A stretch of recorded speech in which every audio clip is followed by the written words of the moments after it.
bisa diawali pada tahun 1959 di sebuah sekolah dasar yang baru didirikan, di mana seorang guru bernama, kita panggil saja Ibu Guru, pun menjelaskan tentang kapsul waktu, sebuah tabung kapsul yang terbuat dari baja yang akan dikubur di dalam tanah dan akan dibuka 50 tahun lagi, di mana semua murid diminta untuk menggambarkan sesuatu yang nantinya akan dilihat oleh cucu cicit mereka di 50 tahun mendatang. Dari sekian banyak murid yang membuat gambar fantasi dan segala macam hal yang mereka bayangkan di masa depan, ada satu murid yang bernama Lucinda yang membuat angka-angka acak tidak teratur yang karena waktunya sudah habis, Ibu Guru pun langsung mengambil kertas tersebut sebelum Lucinda selesai menuntaskannya. Tepat di acara peresmian sekolah, mereka pun mengubur kapsul waktu tersebut di dalam tanah dan rencananya akan dibuka 50 tahun lagi, dengan maksud agar anak cucu mereka bisa mengetahui sedikit tentang sejarah sebagai cenderamata dari masa lalu.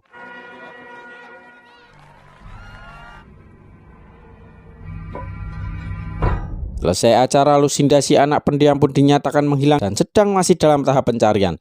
Sampai akhirnya si Ibu Guru tak sengaja menemukannya sembunyi di dalam gudang dan terlihat baru saja selesai menuliskan angka pada pintu kayu menggunakan kuku jarinya. Lucinda mengaku ada bisikan-bisikan di dalam kepalanya yang menyuruh ia melakukannya, sehingga bisa disimpulkan bahwa angka-angka yang ia tulis bukanlah angka sembarangan, melainkan ada maksud tertentu yang entah apa itu. Dan inilah Knowing.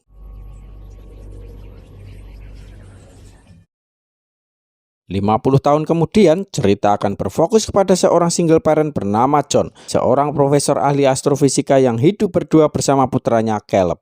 Sejak ditinggal oleh istrinya 2 tahun yang lalu, bayangan tentang mendiang masih belum hilang dari pikiran mereka berdua.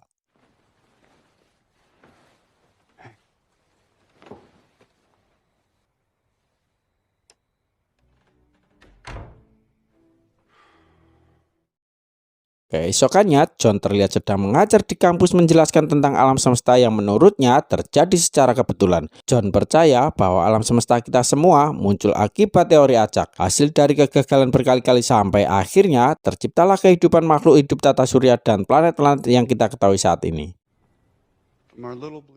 Selesai mengajar, John pun pergi ke sekolah Caleb putranya untuk menghadiri acara perayaan 50 tahun berdirinya sekolah dasar tersebut, di mana si Ibu Guru yang kita lihat tadi di awal kini sudah tua tapi masih kuat untuk hanya sekedar menggunting tali pita.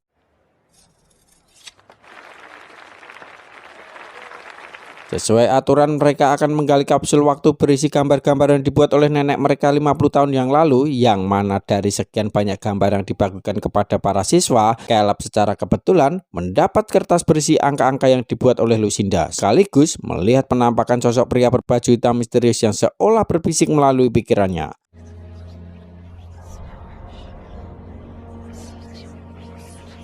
Saat di rumah, John baru menyadari jika Caleb putranya membawa pulang kertas tersebut, padahal itu adalah milik sekolah. Sehingga John pun menasihati Caleb agar tidak terbiasa membawa sesuatu yang bukan miliknya. Saat Caleb sudah tidur di kamarnya, John sendiri terlihat minum ciu sambil nonton video review film di televisi. Yang saking serunya, ia pun sampai-sampai tak sengaja menumpahkan minumannya dan langsung pergi ke dapur untuk mengambil tisu. John pun meletakkan gelasnya tepat di atas kertas berisi angka-angka, di mana John akhirnya menyadari bahwa angka-angka tersebut bukanlah angka acak dan sembarangan, melainkan susunan angka yang menunjukkan tanggal, bulan, dan tahun, yang salah satunya adalah tragedi 9/11 yang menghancurkan gedung kembar sekitar beberapa tahun yang lalu.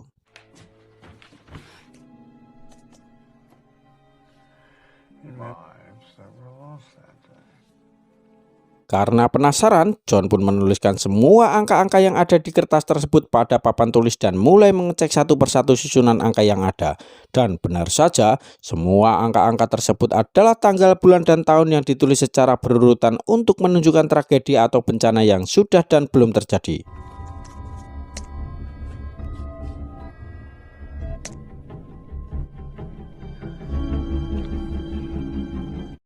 Keesokannya John langsung menemui Sipur yang merupakan sahabatnya sesama ilmuwan, di mana John ingin meyakinkan Sipur bahwa angka tersebut merupakan ramalan atas kejadian yang sudah dan belum terjadi, yang jika itu terbukti benar, maka mereka mampu mencegah tragedi atau musibah yang akan datang.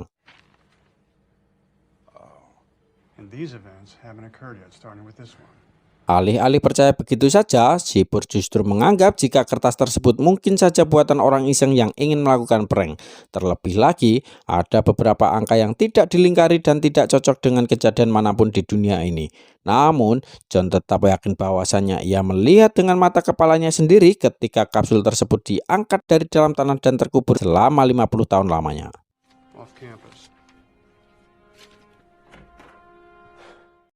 Karena Sipur tetap tidak percaya, John pun menemui si ibu guru untuk mencari tahu lebih tentang kertas tersebut. Yang setelah 50 tahun berlalu, si ibu tidak akan pernah bisa lupa dengan satu murid anehnya, yaitu Lucinda. Di mana hal yang paling ia ingat adalah ketika Lucinda sembunyi di dalam gudang dan menuliskan beberapa angka yang katanya angka tersebut adalah lanjutan dari angka-angka yang belum selesai ia buat pada kertas tersebut. Saat John bertanya di mana Lucinda sekarang, si ibu pun menjawab jika ia sudah meninggal dunia, sehingga tak ada peluang untuk John bisa membuktikan kebenaran akan semua ramalan tersebut.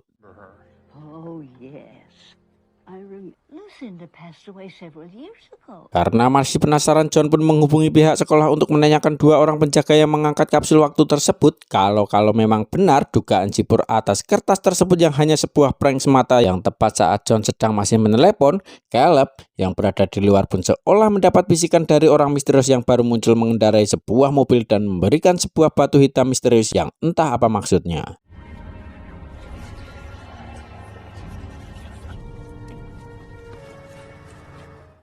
Saat John sedang mencari tahu sosok Lucinda, ia tiba-tiba dikejutkan oleh kemunculan adiknya yang bernama kita panggil saja Marcona, yang datang untuk menyampaikan pesan dari orang tua mereka berdua agar datang berkunjung ke rumah. Karena sepeninggalan mendiang istrinya si John ini diketahui sudah sangat jarang sekali menemui kerabat sanak saudara, bahkan orang tuanya sendiri, dan lebih sering menghabiskan waktunya sendirian dengan minum ciu sepulang bekerja.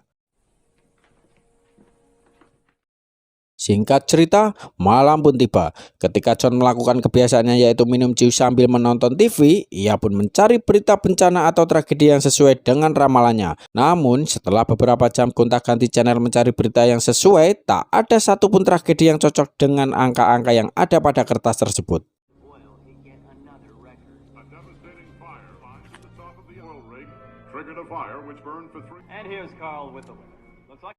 Keesokan siangnya, tepat saat hujan turun, John pun bangun sangat siang sekali gara-gara kebiasaan minum ciunya. Sehingga Caleb yang seharusnya sudah dijemput pulang sekitar 1 jam yang lalu harus menunggu ayahnya datang tepat saat lalu lintas sedang mengalami kemacetan parah. Saat itulah John tak sengaja melihat angka koordinat pada peta di mobilnya cocok dengan angka yang tidak ia lingkari, yang pada akhirnya terungkaplah bahwa angka yang sebelumnya dianggap tidak memiliki makna adalah angka yang menunjukkan tempat di mana akan terjadi, dan tempat tersebut adalah lokasi di mana John berada saat ini.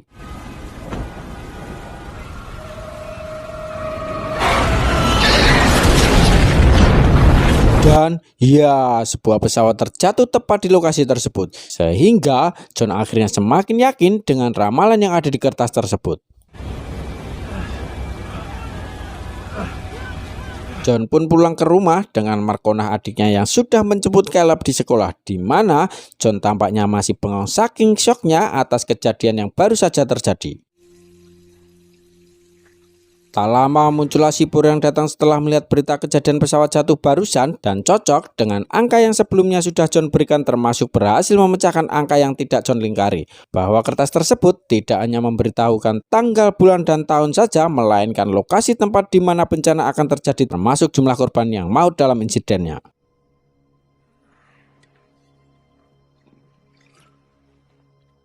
Sipur pun hanya ingin mengatakan bahwa anggap saja semua ramalan itu benar. Lantas apa yang akan dilakukan oleh si John? Mencegahnya, menyelamatkan para korban. Bukankah itu hanya akan membahayakan keselamatan John sendiri? Keesokannya, berdasarkan informasi dari si ibu guru, John pun pergi ke alamat tempat tinggal Lucinda yang di situ hanya ada putri dan cucunya saja. John pun mengikutinya sampai ke museum dan mulai melakukan pendekatan untuk bisa mengulik informasi lebih lanjut tentang sosok Lucinda ini. I'm John. Hi, Diana. Dia bernama Diana, putri dari Lucinda kecil yang menuliskan semua angka-angka ramalan itu. Sedangkan yang sedang bersama Caleb saat ini adalah Abby, anak dari Diana yang berarti adalah cucunya si Lucinda. Abby, this is John. Di restoran, John dengan terang-terangan menanyakan tentang apakah Lucinda punya semacam kemampuan psikis seperti dukun ataupun indigo. Diana yang mendengarnya pun jadi agak tersinggung dan memilih pergi. Namun, John sempat memberitahunya tentang angka terakhir yang dibuat oleh Lucinda, yaitu tanggal 19 Oktober atau sekitar 3 hari lagi dari sekarang, yang dengan jumlah korban jiwa sebanyak 33 orang, tetapi tidak ada keterangan lokasi di mana bencananya akan terjadi.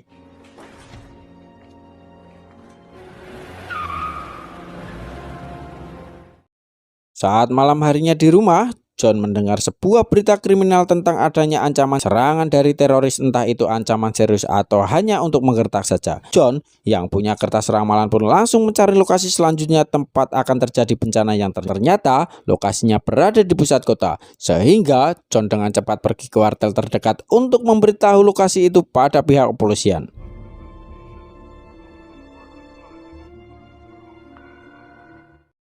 Keesokan paginya, John terlihat masih khawatir andai kata para polisi tidak menghiraukan informasinya semalam. Sehingga ia pun menitipkan Caleb pada Marcona adiknya dan langsung meluncur ke kota untuk memastikannya sendiri.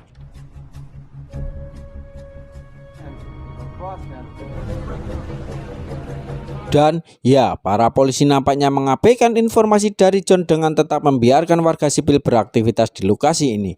Sehingga tak ada pilihan lain John yang harus beraksi sendirian dengan berlari ke stasiun kereta api bawah tanah dan mulai mencari seseorang yang dianggap mencurigakan.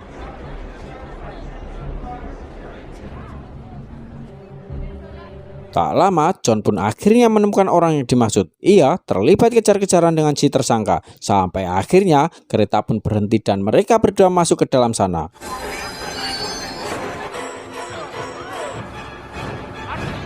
Saat para polisi datang, John pun langsung memberitahu bahwa pria itu adalah pelakunya. Namun ternyata si pria itu hanyalah sebuah pencuri biasa yang mencuri beberapa buku dari toko. Karena bencana aslinya ternyata bukanlah dari teroris, melainkan dari sebuah kereta yang mengalami anjlok dan tiba-tiba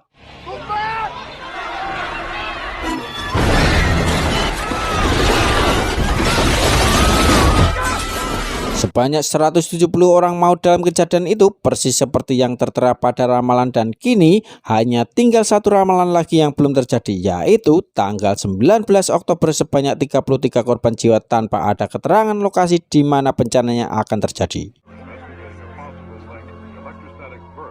Demi untuk mengetahui di mana lokasi bencananya, John dan Caleb pun kembali menemui Diana dan Abby putrinya, yang setelah melihat rentetan bencana yang sudah terjadi, Diana akhirnya setuju untuk membawa John pergi ke rumah lama Lucinda, ibunya yang sudah lama tidak dikunjungi.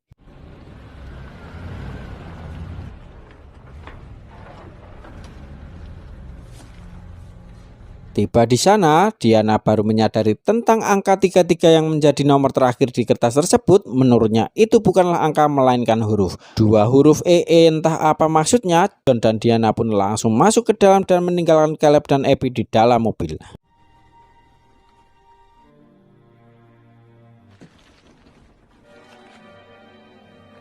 Sembari melakukan penelusuran di sudut rumah, Diana mengatakan bahwa Lucinda, ibunya, mengaku sering mendapatkan bisikan dari suara misterius persis seperti yang dialami oleh Caleb tempo hari, di mana mereka menemukan sebuah gambar berisi seorang yang mendapat surat dari dewa yang mungkin itu adalah semacam representasi atas apa yang dialami oleh Lucinda, dan bisa jadi bisikan itulah yang memberitahu Lucinda tentang semua angka ramalan tersebut. Tak hanya itu saja, John juga menemukan batu hitam yang tersimpan di kolong kasur, di mana saat John membukanya di situ terdapat tulisan yang dibuat oleh Lucinda, yang pada akhirnya terungkaplah bahwa huruf EE yang dimaksud adalah singkatan dari kata everyone else yang artinya semua orang. Sehingga bisa disimpulkan bahwa bencana yang terjadi pada 19 Oktober besok adalah bencana besar setara kiamat yang memusnahkan semua umat manusia di muka bumi ini. Tepat di saat bersamaan, Caleb dan Abby yang berada di dalam mobil kembali didatangi oleh sosok misterius yang membisikkan mereka berdua, di mana Caleb langsung menyalakan klakson sehingga membuat John secepatnya keluar. Yang karena sudah jengkel dengan sosok misterius tersebut, John pun mengambil senjata api miliknya dan mencoba mengejar sosok tersebut ke dalam hutan.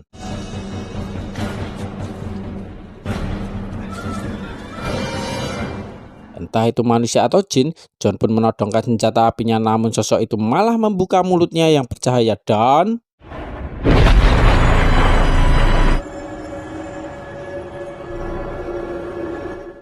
John, Diana, dan anak-anak pun terlihat sudah berada di rumah John, di mana Diana masih saja tak percaya dengan ramalan Lucinda ibunya dan menganggap itu hanya karangan saja. Saking tak percayanya Diana akan besok yang akan menjadi akhir dunia.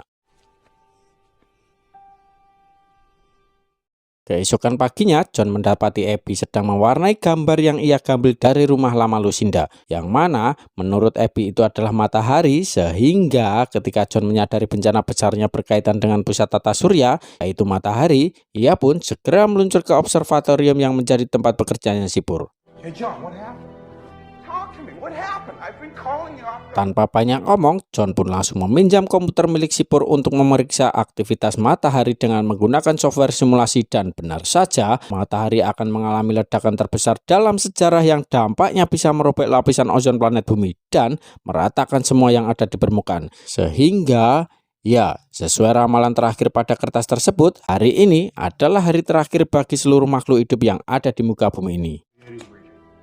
Right? Ratings were off the...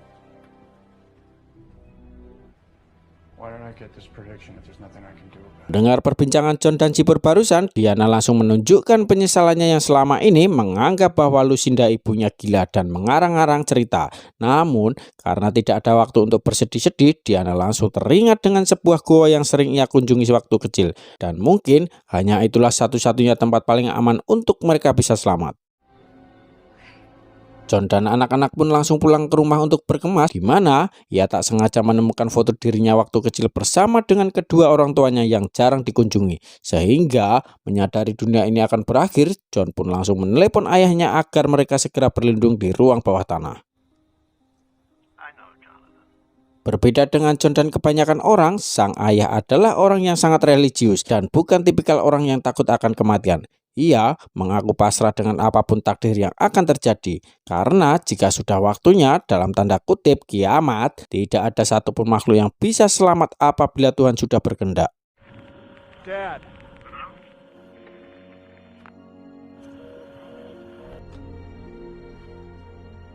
Karena Caleb tak kunjung turun, John pun menyusulnya ke kamar dan ternyata ia sedang menuliskan angka-angka seperti yang Lucinda lakukan. Bahkan ketika kertasnya diambil, Caleb tetap melanjutkan tulisannya pada meja kayu, yang seketika mengingatkan John dengan cerita si ibu guru tentang Lucinda, yang katanya pernah menamatkan tulisannya pada pintu kayu gudang sekolah. John dan anak-anak pun langsung meluncur ke sekolah untuk mencari pintu kayu yang dimaksud, di mana John akhirnya menemukan pintu tersebut ada di dalam gudang dan meyakini jika angka tersebutlah angka terakhir yang mungkin akan menjadi kesempatan untuk mereka bisa selamat.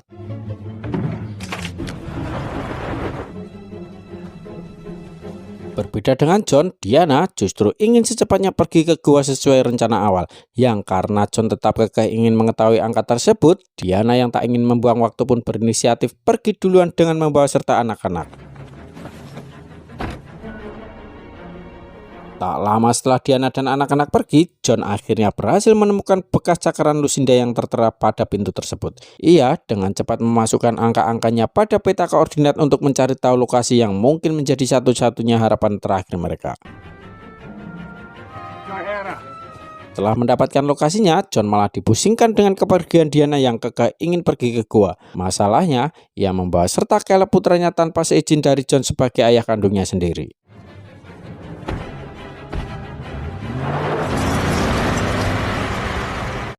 Ketika langit semakin gelap, Diana pun mengisi bahan bakar di pom bensin. Yang tepat saat ia sedang membayar, muncullah berita darurat dari pemerintah yang menginformasikan tentang bencana yang akan terjadi terkait ledakan matahari yang akan sampai di bumi sekitar beberapa jam lagi.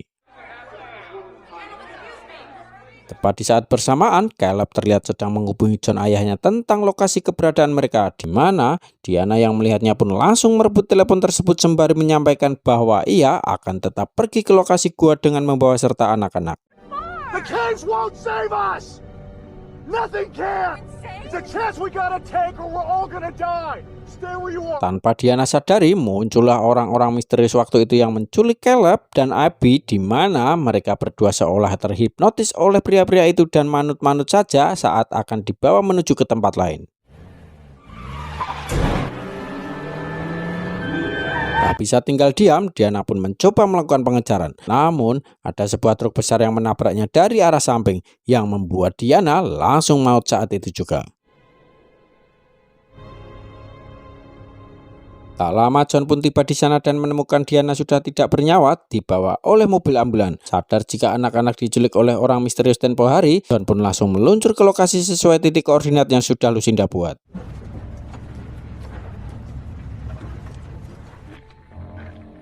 Sesampainya di lokasi tempat tersebut, ternyata itu adalah sebuah tempat sepi di dalam hutan yang permukaannya dipenuhi oleh bebatuan koral berwarna hitam, persis seperti yang pernah ia lihat sebelumnya. Di mana John pun kembali bertemu dengan pria misterius tempo hari sampai akhirnya Caleb pun muncul dan mencegah ayahnya menyakiti pria tersebut. Tak hanya Caleb saja, Abby juga ada di sana. Mereka mengatakan bahwa pria-pria misterius itu adalah orang yang baik yang ingin menyelamatkan mereka semua. Sekaligus orang yang selama ini membuat bisikan-bisikan di kepala mereka, termasuk Lucinda dan beberapa anak kecil terpilih lain dari berbagai belahan dunia yang lain. Saat John bertanya langsung tentang siapa mereka, datang dari mana dan mau apa, tiba-tiba saja angin pun berhembus kencang dan...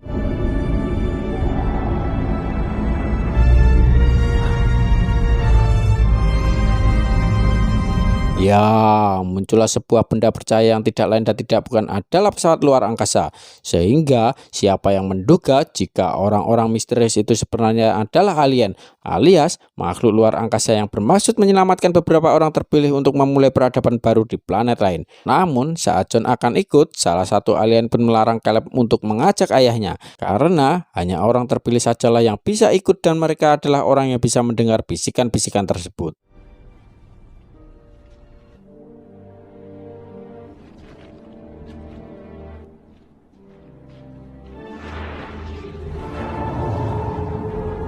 Sadar jika dirinya bukan orang yang layak diselamatkan, John pun menyuruh Caleb untuk ikut bersama mereka dengan meyakinkannya bahwa di suatu hari nanti di dunia lain mereka akan kembali berkumpul untuk menghadapi sesuatu yang lebih besar daripada ini.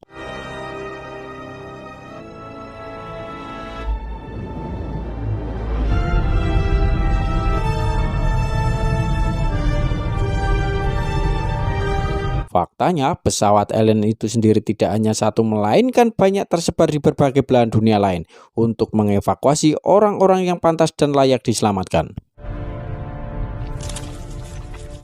Keesokan paginya, kondisi langit tidak terlalu terang seolah sedang sore hari menjelang malam. Situasi di kota pun kacau balau akibat orang-orang menyadari bahwa dunia akan berakhir. Sementara untuk John sendiri, ia tidak pergi kemana-mana lagi melainkan pulang kembali ke rumah orang tuanya untuk menikmati detik-detik terakhir bersama dengan keluarganya. Saat sedang berpelukan, disitulah sang ayah mengatakan bahwa ini bukanlah akhir dari segalanya, karena akan ada kehidupan kedua yang harus mereka jalani dan disitulah perbuatan mereka semua di dunia akan dipertanggungjawabkan.